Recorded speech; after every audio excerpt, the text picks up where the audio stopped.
Hello guys, my name is Mr. Ayomide and today we are going to be dealing with mole mass and mole volume relationships. Have you ever wondered how to calculate the number of moles when given a given mass or volume? Do you know how to convert the mass of a substance into its corresponding number of moles? The number of moles of a certain substance is equal to the given mass divided by the molar mass. Our unit for molar mass is usually represented as what? Gram per mole, while our mass is usually given as grams, and we always find our moles in what? Mole. We find our moles in what? Mole. So if we are asked to find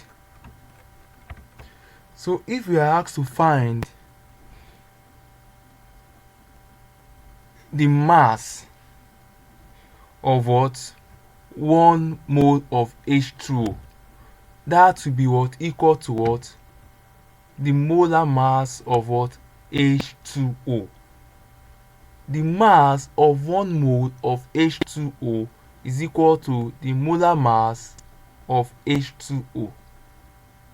The mass of 1 mole of H2O is equal to the molar mass of H2O, and we can calculate that molar mass as follows: 1 times 2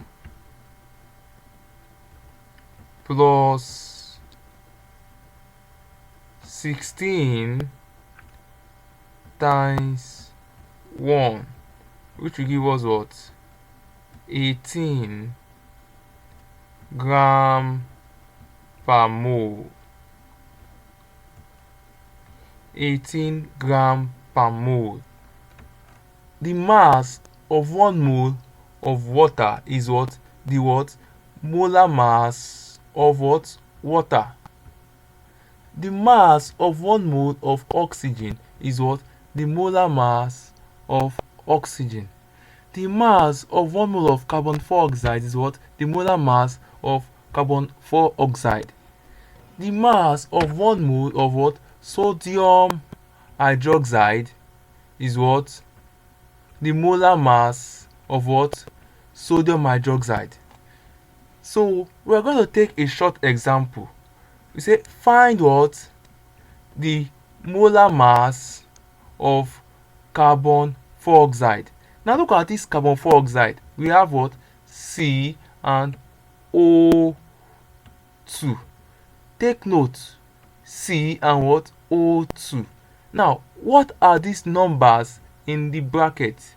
These numbers are what? The atomic masses, or what we call the mass number of what? The constituent elements of carbon dioxide. The mass number of the constituent element of carbon dioxide. So a quick revision: if we are calculating the molar mass of carbon dioxide, we are going to go through a few short steps. We are going to go through what? A few steps. Now, our step number 1 is what? To identify the elements. The what? Identify the constituent elements and what? Their corresponding mass number or atomic masses. Recall, I said what? The numbers in the bracket are what? The mass number, or what we call the atomic masses. Now, these numbers sometimes are given when solving a question, and sometimes they are not usually given. That means we are expected to do what? To have mastered some of these numbers by practice. How do you master it? By solving questions. That aside, C stands for what? Carbon. O stands for oxygen. Therefore, we have identified what? The what? Elements. C is carbon and what? O is what? Oxygen. Now, carbon has an atomic mass of what? 12, while oxygen has an atomic mass of what? 16. Now, These atomic masses are very vital in calculating what? The molecular mass, or what we call the molar mass of what? Carbon dioxide.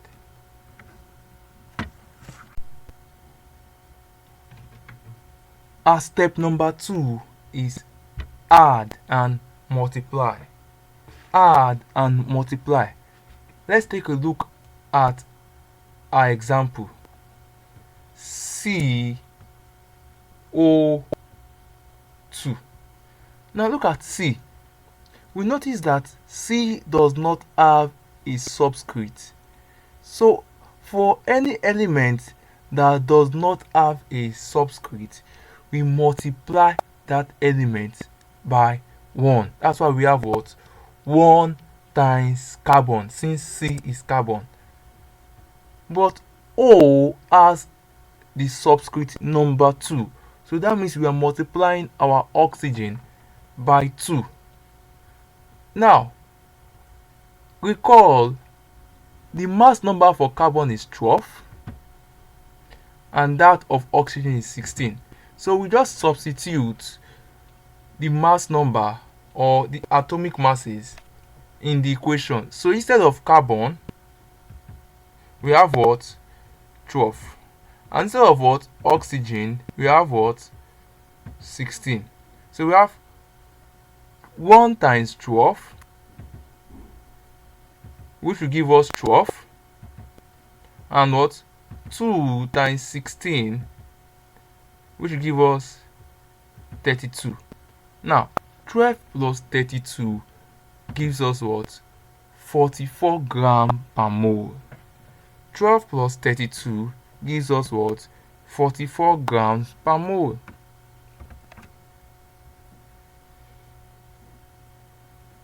Therefore, we can say that 1 mole of CO2 or carbon dioxide has a mass of 44 grams. Let's go back to our definition. We say molar mass is the mass of 1 mole of a substance. So 1 mole of any substance is the molar mass. So that means 1 mole of CO2 has a mass of what? Its molar mass, which is what? 44 grams per mole. Now let's look at example number 2. Now let's find the molar mass of what? Ammonium sulfate. Now notice something. This is slightly different from previous example because we have what? Some brackets in. So we have nested subscripts. So how do we handle this kind of condition? Let's remember that we have our atomic masses or our mass number in brackets, which is sometimes given. N is what? Nitrogen, which is 14. S sulfur, which is 32. H is 1, which is hydrogen. Then O is 16, which is oxygen. So as step 1, identify the elements and their corresponding mass number. So remember that nitrogen has an atomic mass of 14. Hydrogen has an atomic mass of 1. Sulfur, which is the S here, has its own atomic mass of what? 32. And oxygen has that of what? 16. Now after identifying the elements and their corresponding mass number, please remember, mass number and atomic mass, they are the same thing. After identifying the elements and their corresponding mass number, we add and multiply. So how do we handle the brackets? You just follow the layout of the brackets. N is nitrogen. It does not have a subscript, so we multiply it by 1. So we have 1 times nitrogen. Look at the bracket. You can see that we maintain the position of the bracket. You can see that we maintain the position of the bracket. You can see the bracket here. It's still the same thing as what? The bracket here. So we have what? N, that is 1 times nitrogen, since it does not have any subscript. But we have H4, that is 4 times hydrogen, since H is hydrogen. So remember to put your addition sign. Then we what? Close the bracket. So we close the bracket. Now this subscript 2 here is for everything in this bracket. So our subscript 2 will cover what? Everything in this bracket. So that's why we have everything in this bracket times what? 2. Then we continue plus what? Our sulfur, it has no subscript, so that is what? 1 times sulfur. And what? Our oxygen, that is subscript of 4, so we have what? 4 times oxygen. So what is the mass number or the atomic mass of nitrogen? We have 14. That for hydrogen is what? 1. For sulfur is what? 32. And for oxygen is what? 16.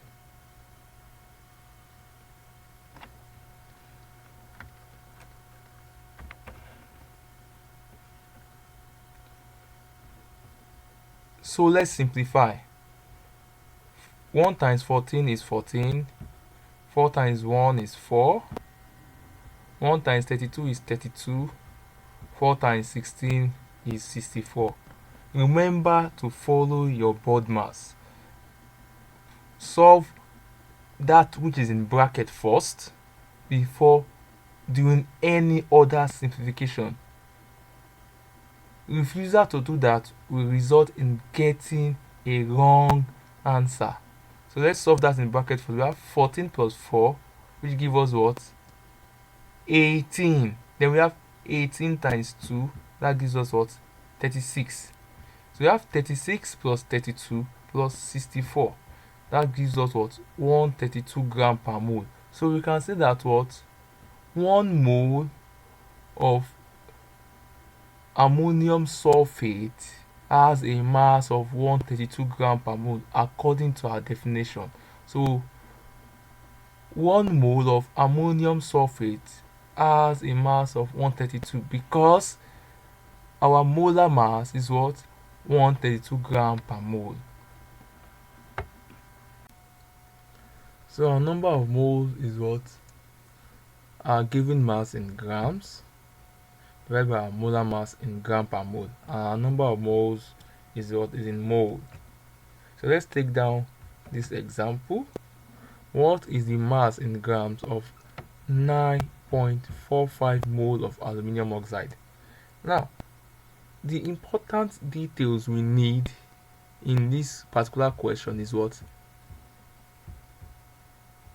Number 1, the question. What was the question? What is the mass? That means what? We are looking for mass, and we have to find our mass what? In grams. Then the next thing, we are told that this particular mass has what? 9.45 mole. That is our number of moles. And what's the compound we are dealing with? Aluminium oxide. So we write our knowns down. Our known is what? The number of moles, which is what? 9.45 mole of aluminium oxide.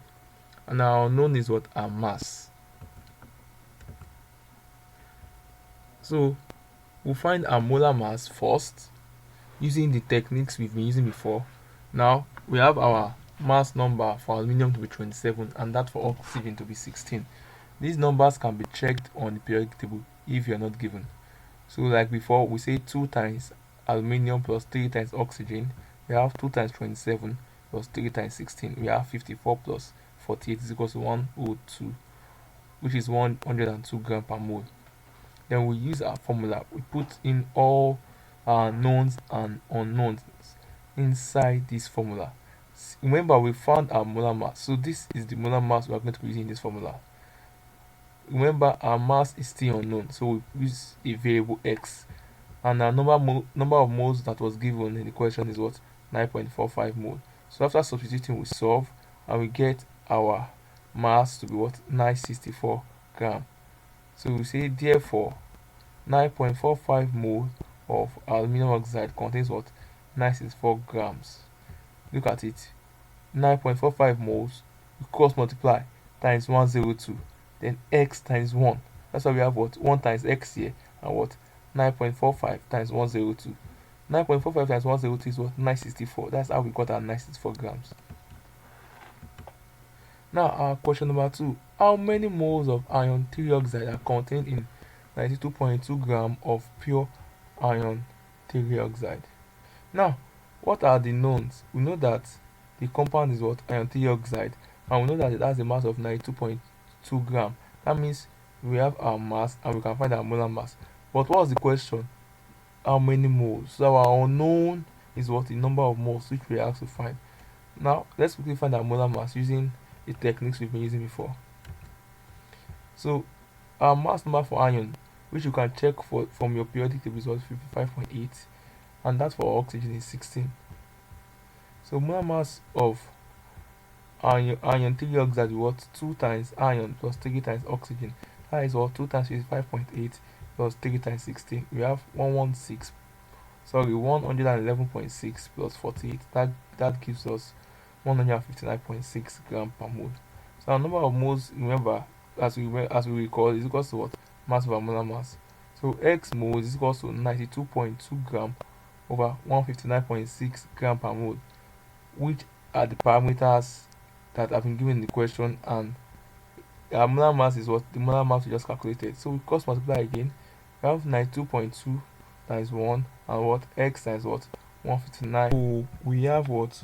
1 times 92.2 is equal to what? X times what? 159.6. So our X will be equal to what? 0.578 moles. So usually when solving when solving questions that are not up to 1 and we get our answers less than 1, we usually try to leave them in 3 significant figure. In chemistry, it's very important. Always try to leave the answers that are less than 1 in what? 3 significant figures. So we have our number of moles for this question to be what? 0.578 mole. Now, let's do a quick revision. You know how many grams of a substance you have, and you want to find out how many moles. What other information do you need to know, and where can you find it? Think about that. You need to know the molar mass. And how do you find the molar mass? You use the molecular formula to calculate the molar mass. Mole volume relationship. The mole volume relationship. How do you convert the volume of a gas at STP to the number of moles of the gas? What is the relationship between what? The number of moles and the volume. Now, when you have the same item but in 3 different states of matter, have you noticed that their volume is different? For example, you put a bottle of water or a bottle of probably your Pepsi or any other soda in the refrigerator. Now, before putting them in the freezer, they are in liquid form. Once they get frozen to solid form, have you noticed that the volume increases? The same amount of substance but different volume. Have you asked yourself the question that what is the relationship between what? The amount of substance, which is what? The number of moles, and what? The volume. Now, unlike liquid and gases, which varies greatly, gases can still be the behavior of gases can still be predicted to an extent. Now, Avogadro's hypothesis states that equal volume of gases at the same temperature and pressure contain equal number of particles. Now, look at the part I highlighted in red. Equal volumes of gases at the same temperature and pressure contain equal number of particles. Now, for uniformity, we use what we call standard temperature and pressure. That is what we call the STP. So when you see a question and it tells you STP, you say standard temperature and pressure. At STP, our temperature is what, 0 degrees Celsius, or what, 273 Kelvin, and our pressure is what, 101.3 kilopascal, 1 atmosphere, or 760 millimeter mercury. 101.3 kilopascal, 1 atmosphere, or 760 millimeter mercury. So we say the volume of a gas varies with a change in temperature or a change in pressure. Due to these variations with temperature and pressure, the volume of a gas is usually measured at what? Standard temperature and pressure. Now, this standard temperature and pressure is to what? Ascertain uniformity. It's not going to be making sense if a scientist in Nigeria is conducting an experiment with gases at probably 50 degrees Celsius, and somebody in Tokyo is doing the same experiment at maybe 20 degrees Celsius, because the result will vary. So in order to obtain uniformity, that's why standard temperature and pressure was created. And our standard temperature is what? 0 degrees Celsius, which is also the same thing as 273 Kelvin. And our standard pressure is what? 101.3 kilopascal. That is 101.3 kilopascal. Remember, kilo means times 1000. Or we have 1 atmosphere, or 760 millimeter mercury. So you can see standard temperature and pressure shortened as what? STP. Now, the volume of a gas, the volume of 1 mole of a gas at STP, the volume of what? 1 mole of a gas at STP is what? 22.4 liter, or 22.4 dm cube. 22.4 liter, or 22.4 dm cube. So we know that at STP, 1 mole of a substance contains what? 6.02 times 10 to the power 23 particles, which we know as our Avogadro's number. I think we must have learned that in previous classes. Now, at STP, 1 mole, which is the same thing as 6.02 times 10 to the power 23 particles, has a volume of what? 22.4 liter, or 22.4 dm cube. Now, this only applies to gases. It only applies to gases because for solid and liquid, their behavior is more unpredictable. But for gases, you can still predict their behavior. Now, this 22.4 dm cube is called what? The molar volume. So if you are given a question and the question specifies the molar volume, you just know that is what? 22.4 liters, or 22.4 dm cube. Now we are going to be using Avogadro's hypothesis in solving questions which involves number of moles and volume. Now recall that 1 mole of any gas contains what? 22.4, occupies the volume of what? 22.4 liters. 1 mole of any gas occupies the volume of what? 22.4 liters. Now we have in this question we have SO2 gas, but even if we have other gases like oxygen gas, carbon dioxide gas, as long as it's 1 mole, it will occupy what? 22.4 dm cube. So let's go to this question. Determine the volume in liters of what? 0.6 mole SO2 gas at STP. We know that 1 mole of this SO2 gas will occupy what? 22.4 dm cube. So what will 0.6 mole occupy? It's just a simple algebraic equation. Now let us analyze the question by writing the knowns and the unknowns. We know the number of moles are 0.6 mole. We know that is SO2, and we know that 1 mole of SO2 occupies 22.4 dm cube at STP. Now we call 22.4 liters and 22.4 dm cube are the same thing, so I will be using them interchangeably. So what's our unknown? We are looking for what? The volume. So that volume would be our what? Unknown. The volume is our unknown. So you can see 1 mole of SO2 is what? it occupies what 22.4 liters at STP. Then 0.6 mole you occupy what x liters. Then you cross multiply. 1 times x is equals to what 0.6 times 22.4. So we have our x is what 13 liters, as simple as ABC. So when you want to calculate the number of moles of a substance in a given mass, how can you calculate it? And how can you calculate the number of moles of a gas in a given volume at STP? You can calculate this by using what? Relationship molar mass is equals to 1 mole. You can also use what? The relationship 22.4 dm cube or 24.4 liter is equals to what? 1 mole at what? STP. The density of a gas at STP and the molar volume at STP can be used to calculate the molar mass of a gas. So here now we are going to be checking how we can solve questions using density. Let's take this question. The density of a gaseous compound containing carbon and oxygen is found to be what?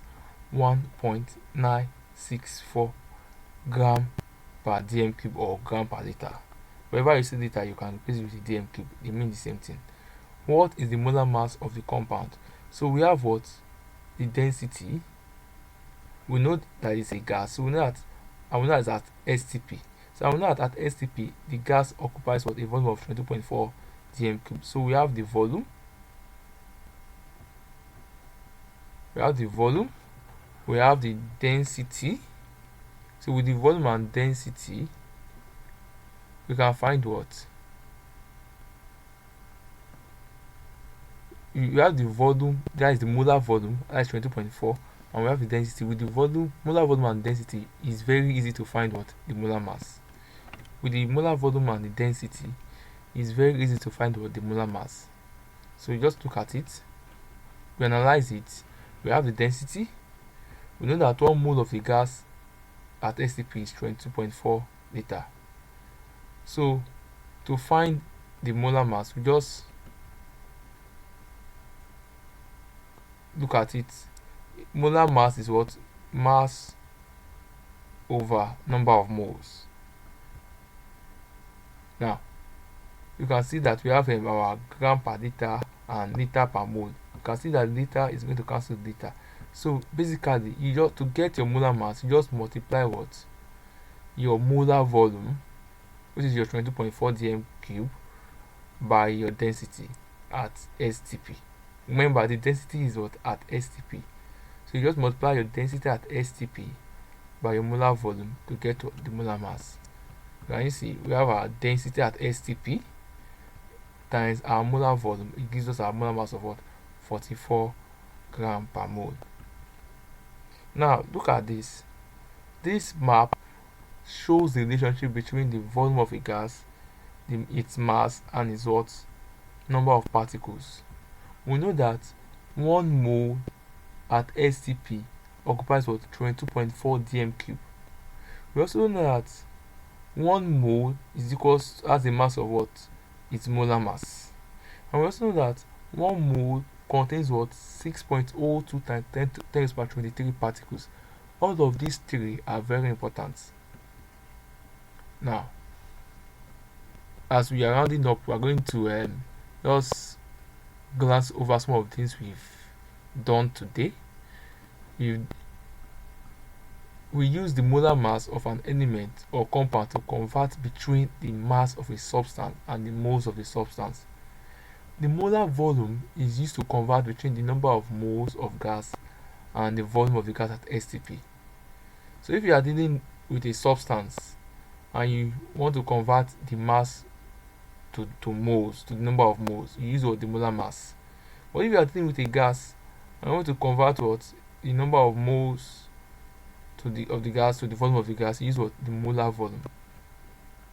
Now always remember Avogadro's hypothesis. It says that equal volume of gases at the same temperature and pressure or contains what? Equal number of particles. So now, what's our standard temperature and pressure? Remember, 0 degrees Celsius or 273 Kelvin. And our standard pressure is what? 101.3 kilopascal or 1 atmosphere or 760 millimeter mercury. Remember, our molar volume is the volume occupied by 1 mole of a gas at STP, which is what 20.4 liter or 20.4 dm cube. Thank you for listening.